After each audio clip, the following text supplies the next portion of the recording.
अस्सलाम वालेकुम मेरे पेंशनर्स। आज की वीडियो में मैं आपको बताऊंगा अकाउंट ऑफिस से आपने जीपीएफ की रकम कैसे हासिल करनी है, कौन से उसके साथ फॉर्म लगते हैं, कौन सी गलतियां अगर आप करेंगे तो आपकी एप्लीकेशन रिजेक्ट हो सकती है और कौन सी नई अपडेट्स आई हैं।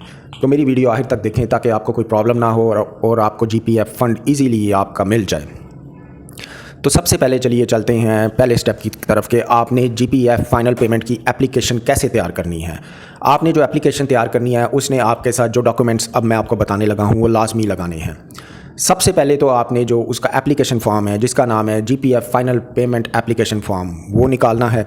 उसके साथ आपने अपनी CNIC की कॉपी लगानी है। इसके साथ आपने लास्ट पेज सर्टिफिकेट लगाना है। फिर आपने लगाना है नो डिमांड सर्टिफिकेट। उसके बाद आपने लगाना है एप्लीकेशन के साथ सर्विस बुक की अटेस्टेड कॉपी और इसके अलावा जीपीएफ एनुअल स्टेटमेंट की पिछले 3 साल की स्टेटमेंट आपने लगानी है। बैंक अकाउंट की डिटेल लगानी है, IBAN नंबर ऐड करना है बैंक अकाउंट में। अब जो स्टेप 2 है वो है वेरिफिकेशंस के मुतालिक। आपकी ये जो एप्लीकेशन है along with all of your documents head master या डिपार्टमेंट हेड आपकी वेरिफिकेशन करेगा। इसके अलावा DDO जिसका मतलब होता है ड्राइंग एंड डिस्पर्सिंग ऑफिसर, उससे भी आपकी एप्लीकेशन वेरीफाई होना ज़रूरी है। अगर किसी भी दस्तखत या डॉक्यूमेंट की कमी हो तो फाइल आपको वापस मिल जाएगी और काफ़ी आपको डिले फेस करना पड़ेगा।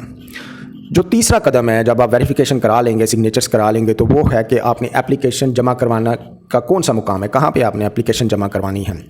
2 जगह हैं जहाँ पे आप ये अपनी एप्लीकेशन जमा करवा सकते हैं। सबसे पहली तो जगह है डिस्ट्रिक्ट अकाउंट ऑफिस, आपने उधर जाना है। अगर वो नहीं अवेलेबल तो इसके अलावा आपने accountant general office AG office जो है, जो भी आपके प्रोविंस सूबे में होगा, उधर आपने ये एप्लीकेशन जमा करानी है।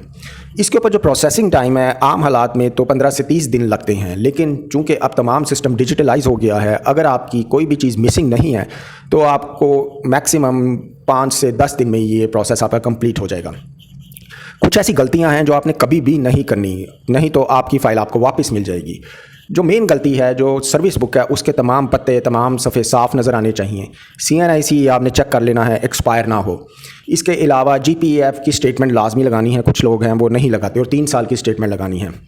और बैंक अकाउंट का IBAN नंबर है वो आपने एक्यूरेट एंटर करना है, क्योंकि इसमें ये मैं इसलिए बार बार आपको बता रहा हूँ क्योंकि इसमें आपको GPF अमाउंट का चेक नहीं मिलता, आपके डायरेक्ट बैंक अकाउंट में रकम आती है, अप्रूव हो जाती है जब। तो इसके अलावा नो डिमांड सर्टिफिकेट लाजमी लगाना है। कुछ लोग ऐसे हैं जो नहीं लगाते नो डिमांड सर्टिफिकेट, तो उनकी फ़ाइल वापस हो जाती है।